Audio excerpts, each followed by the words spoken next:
안녕하세요. 더 맑은 보상TV 김주현 손해사정사입니다.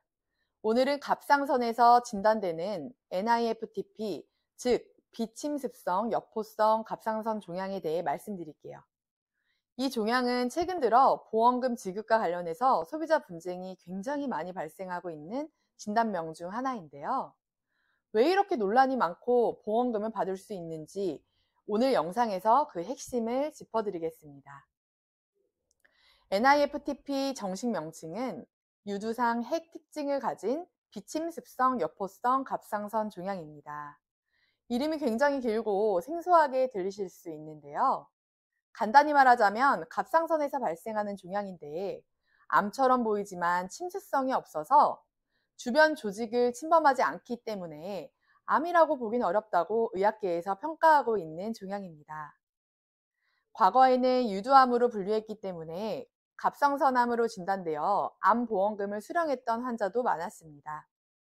하지만 2017년 WHO가 기준을 개정하면서 이 종양을 경계성 종양, 즉 D44.0 코드로 재분류하게 되었고, 국내 기준인 KCD에서도 이 분류를 따르며 보험금 지급 기준에 큰 변화가 생겼습니다. 문제는 여기에서부터 시작됩니다. 보험사들은 이 새로운 분류를 근거로 일반암 보험금이 아닌 소액 진단비만 지급하려는 태도를 보이고 있습니다. 이것이 분쟁의 핵심입니다. 보험사들은 왜 보험금을 거절할까요? 첫 번째로 질병 코드 때문입니다. 앞서 말씀드린 것처럼 C73은 명백한 갑상선암이기 때문에 관련한 보험금을 지급해야 합니다. 하지만 D44.0은 경계성 종양으로 분류되기 때문에 보험사 입장에서는 이건 암이 아니니까 암 진단비 지급 대상이 아니다라고 주장하는 거죠. 두 번째, 약관 해석입니다. 대부분의 암 진단비 보험 약관에는 악성 신생물, 즉 암에 대해서만 보험금을 지급한다고 되어 있어요. 그러다 보니 보험사는 경계성 종양은 해당하지 않는다고 해석하려는 경향이 있습니다. 약관을 최대한 좁게 해석하여 자신들에게 유리한 결론을 끌어내려는 것이죠. 세 번째, 의료자문입니다. 보험사들은 외부 또는 내부 자문회의를 통해 이건 악성이 아니에요 라는 의학적 소견을 받아 이를 근거로 지급을 거절하는 경우가 많습니다. 그러나 이 자문은 대개 보험사의 요청에 따라 편향된 결론을 내는 경우도 있어 항상 절대적인 근거가 되는 것은 아닙니다. 그럼 정말 보험금을 못 받는 걸까요? 그렇지 않습니다. 여기서 중요한 것이 보험 가입 시점입니다. 2007년 4월 이전에 가입한 보험의 경우 당시에는 이 종양이 C73, 즉 갑상선암으로 분류되어 있었어요. 또 갑상선암 자체가 일반암으로 분류되어 있었기 때문에 가입 당시 약관과 질병 분류 기준에 따라서는 일반암으로 인정받을 여지가 있는 거죠. 이 시점의 보험 계약은 WH 분류나 KCD 개정 이전의 기준을 따르고 있었고, 따라서 가입 당시 기준으로 보면 현재 진단된 NIFTP도 과거 기준으로는 갑상선암으로 해석될 수 있다는 여지가 생깁니다. 또한 작성자 불이익 원칙이라는 게 있습니다. 약관이 애매할 경우 보험사가 작성한 약관이기 때문에 소비자에게 유리하게 해석하는 게 원칙입니다. 법원은 이런 모호한 경우 소비자 보호 원칙에 따라 판단하는 경향이 강합니다.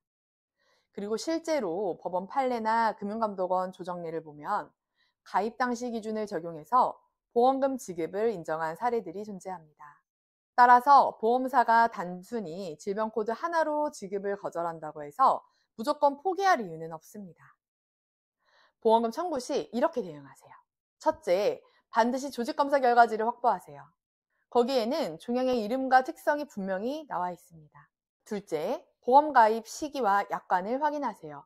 오래된 보험일수록 암으로 인정받을 가능성이 높습니다. 셋째, 전문가의 도움을 받으세요. 의학적, 법률적 지식을 모두 아우르는 전문가는 단순한 청구 이상의 전략적 접근을 통해 분쟁이 발생했을 때도 적극적으로 대응할 수 있습니다.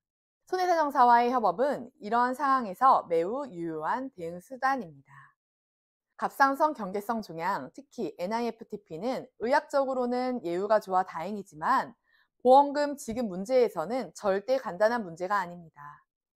보험사가 아닌 여러분의 입장에서 이 사안을 분석하고 제대로 보상받을 수 있도록 돕는 사람이 필요하죠. 혼자서 이 모든 것을 파악하기란 어렵습니다.